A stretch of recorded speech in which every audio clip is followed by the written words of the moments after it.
like, comment and share. Tabligh TV official.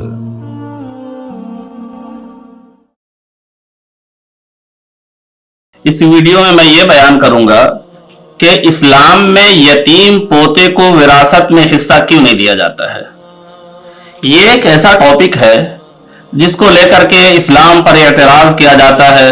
गैरों की तरफ से तो होता ही है, मुसलमान भी इस सिलसिले में शक के शिकार रहते हैं और सोचते हैं कि ये वाकई अजीब है, और इसको बहुत से मुसलमान यहां तक के जालिमाना निजाम कह देते हैं, यानी कि सीधे सीधे इस्लाम पर ही एतराज कर देते हैं।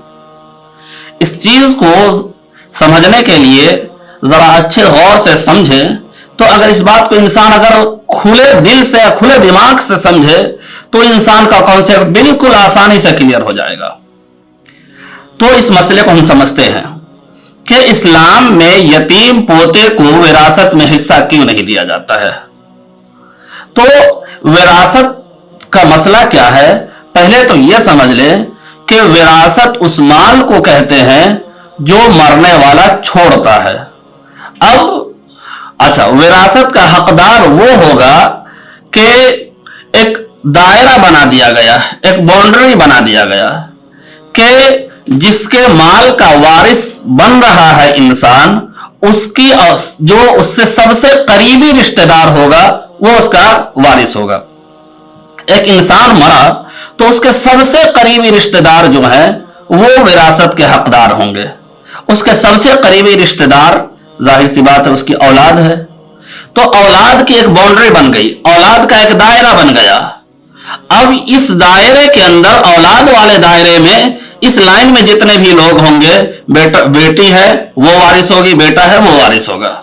अब इस लाइन में बेटा बेटी के अलावा कोई नहीं आ सकता है, ये सबसे करीबी रिश्तेदार है।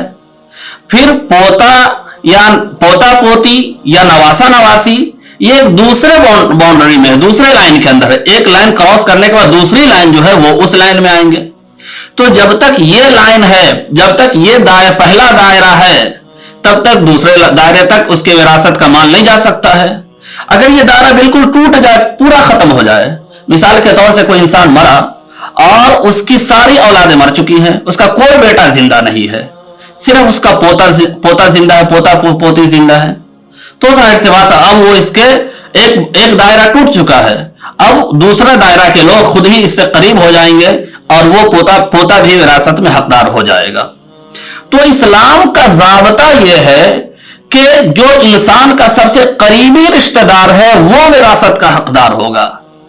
तो इस्लाम में जो विरासत का हक हासिल होता है वो कुर्बत की बिना पर होता है, वो करीबी रिश्तेदारी की बिना पर होता है, मोहताजगी की बिना पर नहीं कि किसको कितना जरूरतमंद, कौन कितना ज्यादा जरूरतमंद है, इस बिना पर इस्लाम में विरासत का हक नहीं दिया जाता है। इसी वजह से अच्छा, इस बात को कोई नहीं कहता है कि ये पोती नवासी और नवासा को विरासत में हक मिलना चाहिए दादा के। अगर किसी बेटी मर जाती है तो उसके नवासा नवासी को भी विरासत में हक मिलना चाहिए। वो भी तो जाहिर सी बात है इसके औलाद की औलाद है, और अगर वो मोहताज है तो वहां मिलना चाहिए। लेकिन इस बात का दुनिया में कोई कायल नहीं है, कोई नहीं कहता, कोई इस बात का मुतालबा नहीं करता है।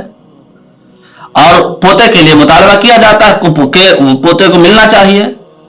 तो जाहिर सी बात है इस्लाम एक ज़ाब्ते के मुताबिक चलता है। इस्लाम का कोई रूल ऐसा नहीं होता है कि कहीं पे कुछ और बना दिया जाए, कहीं पे कुछ और। इस्लाम का जो रूल होता है वो कभी भी टूटने वाला नहीं होता, अटूट रूल होता है। तो इस्लाम का रूल यह है कि जब तक करीबी रिश्तेदार है, दूर वाले रिश्तेदार को विरासत में हक नहीं मिल सकता है। जब तक बेटा जिंदा है, कोई भी बेटा जो उस दायरे में जो है, जब तक पहले दायरे के लोग मौजूद हैं, दूसरे दायरे के अंदर उसकी विरासत का माल नहीं जा सकता है। और पोता जाहिर सी बात है दूसरे दायरे के अंदर आ रहा है, इसलिए वो विरासत में हकदार नहीं हो सकता है।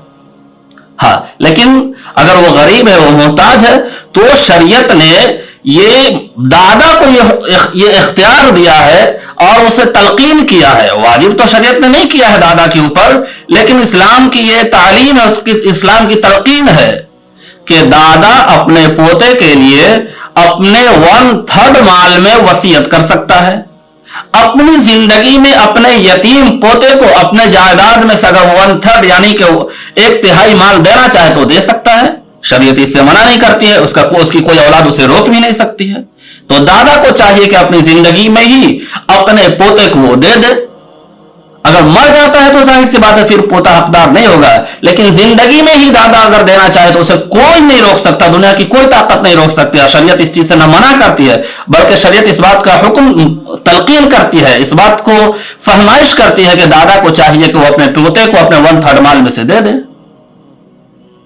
तो शरीयत का जो ज़ाब्ता होता है वो रूल के एतबार से होता है, एक कायदे के मुताबिक होता है। कायदा तो यह है कि जब तक पहले दायरे के लोग हैं दूसरे दायरे में उसके विरासत का माल नहीं जाएगा। अगर कोई पोता यतीम हो गया तो दादा को चाहिए कि वो अपनी जिंदगी में ही 1/3 माल में से वो वसीयत कर दे, उसके लिए उसको लिख दे।